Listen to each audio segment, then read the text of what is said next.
ಹರೇ ಕೃಷ್ಣ. ನಾನು ನಿಮ್ಮ ಪ್ರೀತಿಯ ಮಂಜುಶ್ರೀ. ಸನಾತನ ಸಾರಥಿ ಯೂಟ್ಯೂಬ್ ಚಾನಲ್ಗೆ ಸಬ್ಸ್ಕ್ರೈಬ್ ಮಾಡ್ಕೊಳ್ಳಿ.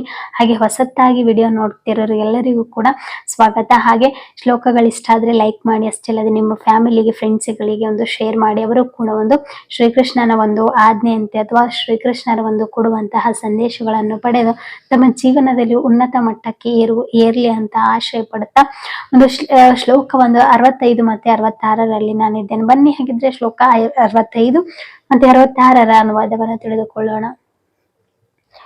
ತೃಪ್ತಿ ಹೊಂದಿದವನಿಗೆ ಐಹಿಕ ಬದುಕಿನ 3 ಕ್ಷಯಗಳು ಇರುವುದಿಲ್ಲ.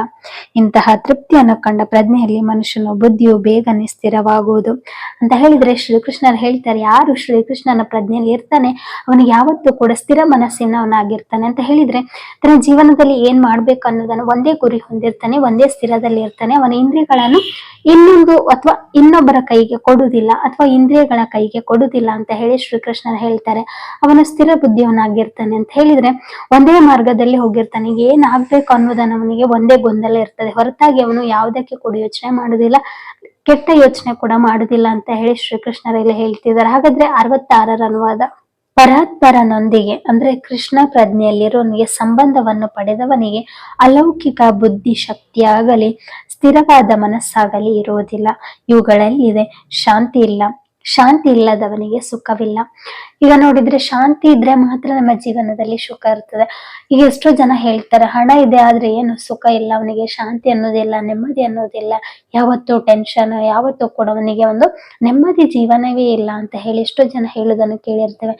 ಇನ್ನೊಂದು ಬಾರಿ ಕೂಡ ಹೇಳ್ತಾರೆ ಮನುಷ್ಯರು, ಹಣ ಇರದಿದ್ರು ಪರವಾಗಿಲ್ಲ, ನಮಗೆ ಶಾಂತಿ, ನೆಮ್ಮದಿ, ಸುಖ ಅನ್ನೋದನ್ನ ಇರ್ಬೇಕು ಜೀವನದಲ್ಲಿ ಅಂತ ಹೇಳ್ತಾರೆ. ಹೌದು, ನಿಜವಾಗಿಯೂ ಕೂಡ. ಈಗ ನೋಡಿ, ನನ್ನ ಹತ್ರ ಕೋಟಿ, 1000 ಕೋಟಿ ಹಣ ಇದೆ, ಆದ್ರೆ ನನಗೆ ನೆಮ್ಮದಿ ಅನ್ನೋದಿಲ್ಲ, ಸುಖ ಅನ್ನೋದಿಲ್ಲ, ಯಾವುದೇ ಒಂದು ಅನುಭವಿಸುವಂತಹ ಶಕ್ತಿ ಕೂಡ ಆಗಿರ್ಬೋದು, ಸಂತೋಷ ನನ್ನಲ್ಲಿ ಇಲ್ಲ. ಹೊರತಾಗಿ ನನ್ನಲ್ಲಿ ಯಾವತ್ತೂ ಕೂಡ ದುಃಖ, ಯಾವತ್ತೂ ಕೂಡ ಅಸಮಾಧಾನ ಅನ್ನೋದಿದ್ರೆ ಜೀವನಕ್ಕೆ ಒಂದು ವ್ಯರ್ಥನೆ ಇರೋದಿಲ್ಲ. ಹೌದಲ್ವಾ? ಈಗ ನೋಡಿ, ಒಂದು ಕಡು ಬಡವ ಆದ್ರೂ ಕೂಡ ಅವನಿಗೆ 3 ಹೊತ್ತು ಊಟ, ಅಷ್ಟಲ್ಲದೆ ಬಂದಾಗ ಒಂದು ಒಳ್ಳೆಯ ನಿದ್ರೆ, ಯಾವುದೇ ಟೆನ್ಷನ್ ಇಲ್ಲ.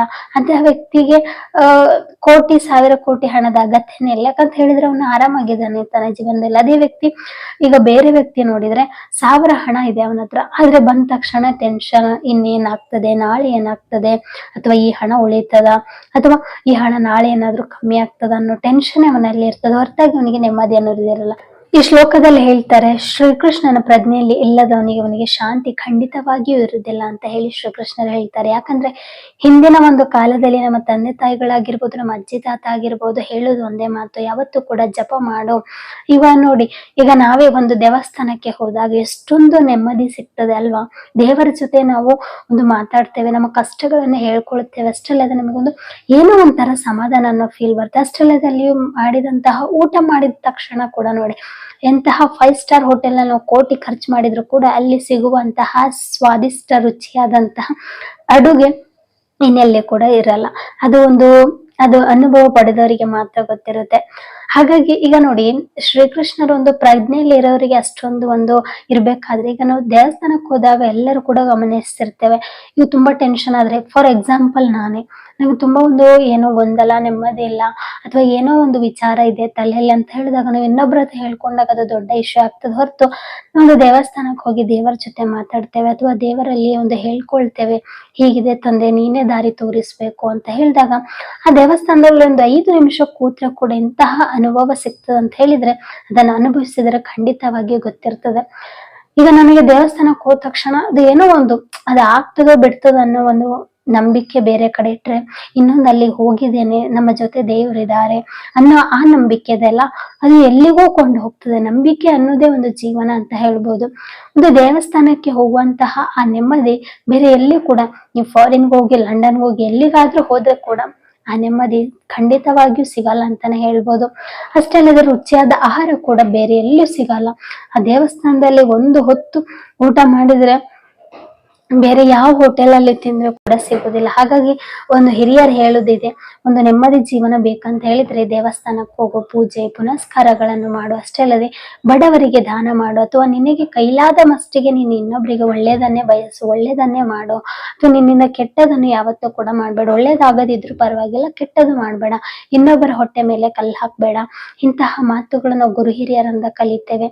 ಇವತ್ತಿನ ಕಾಲದಲ್ಲಿ ಎಷ್ಟೊಂದು ಕೆಟ್ಟ ಜನರೇ ತುಂಬಿದ್ದಾರೆ. ಹಾಗಾಗಿ ಒಂದು ದೇವರಿಗೆ ಕೈ ಮುಗಿದರ ಮುಖಾಂತರ ನಮ್ಮ ಕಷ್ಟಗಳು ಹಲವಾರು ದೂರ ಆಗ್ತದೆ. ನಾವು ದೇವಸ್ಥಾನಗಳಿಗೆ ಹೋಗೋದೇ ಕಮ್ಮಿ, ಹೋಗ್ತೇವೆ ಯಾವ ರೀತಿ ಅಂತ ಹೇಳಿದ್ರೆ ರೀಲ್ಸ್ ಹಾಕ್ಲಿಕ್ಕೆ, ಸ್ಟೇಟಸ್ ಹಾಕ್ಲಿಕ್ಕೋಸ್ಕರ. ಆದ್ರೆ ದೇವರ ಜೊತೆ ಒಡನಾಟ ಅನ್ನೋದು ನಮಗೆ ಇತ್ತೀಚೆಗೆ ಈ ಕಾಲದಲ್ಲಿ ಕಮ್ಮಿ ಆಗಿದೆ ಅಂತಾನೆ ಹೇಳ್ಬೋದು. ಹಾಗಾಗಿ ಒಂದು ದೇವಸ್ಥಾನಕ್ಕೆ ಹೋಗಿ ಒಂದು ನೆಮ್ಮದಿ ಸಿಗ್ತದೆ. ಹಾಗಾಗಿ ಇಡೀ ಶ್ಲೋಕದಲ್ಲಿ ಏನ್ ಹೇಳ್ತಿದ್ದಾರೆ ಅಂತ ಹೇಳಿದ್ರೆ, ಶ್ರೀಕೃಷ್ಣನ ಪ್ರಜ್ಞೆಯಲ್ಲಿದ್ದನು ಖಂಡಿತವಾಗಿ ಅವನು ಶಾಂತಿಯಾಗಿರ್ತಾನೆ ಅಂತ ಹೇಳಿ, ದೇವರನ್ನು ನಂಬಿದವನು ಯಾವತ್ತೂ ಕೂಡ ಶಾಂತ ಆಗಿರ್ತಾನೆ. ಅವನಿಗೆ ಎಷ್ಟೊಂದು ತಾಳ್ಮೆ ಇರ್ತದೆ ಅಂತ ಹೇಳಿದ್ರೆ, ಈ ನಾಳೆ ಸೆಕೆಂಡಿಗೆ ಅಥವಾ ನಾಳೆ ಅಥವಾ ನೆಕ್ಸ್ಟ್ ಸೆಕೆಂಡಿಗೆ ನಾನು ಬದುಕಲ್ಲ ಅಂತ ಹೇಳಿದ್ರೆ ಶ್ರೀಕೃಷ್ಣರಿದ್ದಾರೆ, ದೇವರಿದ್ದಾರೆ ಅನ್ನೋ ಭರವಸೆ ಆ ಭಕ್ತನಲ್ಲಿ ಇರ್ತದೆ, ಖಂಡಿತವಾಗಿಯೂ ಇದ್ದೇ ಇರ್ತದೆ. ಯಾಕಂದ್ರೆ ನನ್ನ ಅನುಭವ ಪ್ರಕಾರ, ಹಾಗೆ ತುಂಬಾ ನನ್ನ ಒಂದು ಫ್ರೆಂಡ್ಸ್ ಸರ್ಕಲ್ ಆಗಿರ್ಬೋದು, ನಮ್ಮ ಒಂದು ಕುಟುಂಬದಲ್ಲಿ ಆಗಿರ್ಬೋದು, ಭರವಸೆ ಅನ್ನೋದು ತುಂಬಾ ಜನರಿಗೆ, ದೇವರ ಮೇಲೆ ನಂಬಿಕೆ ಇಟ್ಟವರಿಗೆ ಖಂಡಿತವಾಗಿ ಭರವಸೆ ಅನ್ನೋದು, ಆತ್ಮಬಲ ಅನ್ನೋದು ಹೆಚ್ಚು ಹೆಚ್ಚು ಹೆಚ್ಚಾಗಿರ್ತದೆ. ಅದೇ ಕಾರಣಕ್ಕೆ ಶ್ರೀಕೃಷ್ಣರ ಒಂದು ಪ್ರಜ್ಞೆಯಲ್ಲಿ ಇರ್ಬೇಕನ್ನೋದನ್ನ ಹೇಳ್ತಾರೆ. ಎಷ್ಟೋ ಜನ ನಾನು ದೇವರು ಇಲ್ಲದೆ ಅಥವಾ ದೇವರ ಒಂದು ಭಜನೆ ಮಾಡದೇ ಇದ್ರೆ ಕೂಡ ನಾನು ಒಳ್ಳೆ ರೀತಿಯಾಗಿದ್ದೇನೆ, ನನ್ನ ಜೀವನದಲ್ಲಿ ಒಳ್ಳೆ ಮಟ್ಟದಲ್ಲೇ ಇದ್ದೀನಿ ಅಂತ ಹೇಳಿದೆ, ಅವನು ಎಷ್ಟೋ ಖುಷಿ ಪಟ್ರೆ, ಎಷ್ಟೇ ಆಸ್ತಿ ಮಾಡಿದ್ರು ಕೂಡ ಮನಸ್ಸಲ್ಲಿ ಒಂದು ಶಾಂತಿ ಅನ್ನೋದಿಲ್ಲ ಇರುವುದಿಲ್ಲ, ಹೊರತಾಗಿ ಅವನು ತೋರಿಸ್ಕೊಳ್ಳಿಕ್ಕೆ ಅದನ್ನು ಸಾಧ್ಯ ಆಗಿರುವುದಿಲ್ಲ. ಹಾಗಾಗಿ ಈ ಶ್ಲೋಕದಲ್ಲಿ ಏನ್ ಹೇಳ್ತಿದ್ದಾರೆ ಅಂತ ಹೇಳಿದ್ರೆ, ಶ್ರೀಕೃಷ್ಣನ ಪ್ರಜ್ಞೆಯಲ್ಲಿ ಇದ್ದವರು ಯಾವತ್ತೂ ಕೂಡ ಶಾಂತಿ, ನೆಮ್ಮದಿ, ಸುಖ ಅನ್ನೋದ್ರಲ್ಲಿ ಇರ್ತಾರೆ. ಈಗ ಸುಖ ಬೇಕು ಅಂತ ಹೇಳಿದ್ರೆ ನಮಗೆ ಶಾಂತಿ ಅನ್ನೋದು ಮನಸ್ಸಲ್ಲಿ ಇರ್ಬೇಕು, ಅಥವಾ ಒಂದು ನಮ್ಮ ಒಂದು ನೇಚರ್ ಅಲ್ಲಿ ಇರ್ಬೇಕು, ಅಥವಾ ನಮ್ಮ ಸರೌಂಡಿಂಗ್ ಅಲ್ಲಿ ಒಂದು ಶಾಂತಿ ಅನ್ನೋದನ್ನ ನಾವು ಕಾಪಾಡ್ಕೊಂಡಾಗ ಮಾತ್ರ ನಮ್ಮಲ್ಲಿ ಸುಖ ಅನ್ನೋದು, ನೆಮ್ಮದಿ ಅನ್ನೋದು ಬರ್ತದೆ. ಹಾಗಾಗಿ ಯಾವತ್ತೂ ಕೂಡ ನಾವು ಪ್ರಜ್ಞೆಗಳನ್ನು ಮಾಡಬೇಕು. ಅಷ್ಟೇ ಅಲ್ಲದೆ ಒಳ್ಳೆಯ ಒಂದು ದಾರಿಗೆ ಹೋಗ್ಬೇಕು ಅಂತ ಹೇಳಿದ್ರೆ ಖಂಡಿತವಾಗಿ ದೇವರ ಮಾರ್ಗ ಅಥವಾ ಇಂತಹ ಭಗವದ್ಗೀತೆಗಳ ಮಾರ್ಗವನ್ನು ಖಂಡಿತವಾಗಿ ಜೀವನದಲ್ಲಿ ಬೇಕಾಗಿರ್ತದೆ. ಹಾಗಾಗಿ ಯಾರಿಗೆ ತಮ್ಮ ಇಂದ್ರಿಯಗಳನ್ನು ಕಂಟ್ರೋಲ್ ಮಾಡ್ಕೊಳ್ಳುವಂತಹ ಶಕ್ತಿ ಇರೋದಿಲ್ಲ, ಅವರು ಭಗವದ್ಗೀತೆಗಳನ್ನು ಓದಿ, ಅಷ್ಟೇ ಅಲ್ಲದೆ ಈ ಭಗವದ್ಗೀತೆ ಅನ್ನೋದು ಯಾವುದೇ ರೀತಿಯ ಒಂದು ಜಾತಿಗಳ ನಡುವೆ ಅಥವಾ ಧರ್ಮಗಳ ನಡುವೆ ಯಾವತ್ತೂ ಕೂಡ ನೀನ್ ಅವರನ್ನು ಹೊಡಿ, ಇವರನ್ನ ನಂಬೇಡ ಅಂತ ಹೇಳುದಿಲ್ಲ, ಹೊರತಾಗಿ ನಿನ್ನನ್ನು ನೀನು ರಕ್ಷಿಸು, ನಿನ್ಗೆ ನೀನು ಒಂದು ಆತ್ಮಬಲವಾಗಿ ನಿಲ್ಲಿ, ಇನ್ನೊಬ್ಬರ ಮೇಲೆ ಡಿಪೆಂಡ್ ಆಗ್ಬೇಡ ಅಂತ ಹೇಳುದೇ ಈ ಭಗವದ್ಗೀತೆಯ ಒಂದು ಉದ್ದೇಶ ಆಗಿರ್ತದೆ, ಅಥವಾ ಒಂದು ಒಳ್ಳೆಯ ಮಾರ್ಗ ಆಗಿರ್ತದೆ. ಹಾಗಾಗಿ ಭಗವದ್ಗೀತೆಗಳನ್ನು ಕೇಳಿ ಓದಿ ನಿಮ್ಮ ಫ್ಯಾಮಿಲಿಗಳಿಗೆ, ಮಕ್ಕಳಿಗಳಿಗೆ ಅಥವಾ ಯಾರಿಗೂ ಕೂಡ ಒಳ್ಳೆಯ ಮಾರ್ಗವನ್ನು ಕಲಿಸಿ ಅಂತ ಹೇಳ್ತೇನೆ. ಹಾಗಾಗಿ ಶ್ರೀಕೃಷ್ಣನ ಪ್ರಜ್ಞೆಯಲ್ಲಿ ಯಾವತ್ತೂ ಕೂಡ ಇರಿ, ಭರವಸೆ ಅನ್ನೋದು ಯಾವತ್ತೂ ಕೂಡ ನಂಬಿಕೆಯಾಗಿ, ಪ್ರಾರ್ಥನೆಯಾಗಿ, ಅದು ಶಕ್ತಿಯಾಗಿ ಪರಿವರ್ತನೆಗೊಳ್ಳುತ್ತದೆ ಅಂತಾನೆ ಹೇಳ್ತಾ, ಶ್ಲೋಕ ಇಷ್ಟ ಆದ್ರೆ ಲೈಕ್ ಮಾಡಿ, ಅಷ್ಟೇ ಅಲ್ಲದೆ ಯಾರೆಲ್ಲ ಸಬ್ಸ್ಕ್ರೈಬ್ ಮಾಡ್ಕೊಳ್ಳಿಲ್ಲ ದಯವಿಟ್ಟು ಸಬ್ಸ್ಕ್ರೈಬ್ ಮಾಡ್ಕೊಳ್ಳಿ ಅಂತ ಹೇಳ್ತಾ ಶ್ಲೋಕಕ್ಕೆ ವಿರಾಮಗೊಳಿಸುತ್ತಿದ್ದೇನೆ. ಜೈ ಶ್ರೀರಾಮ್.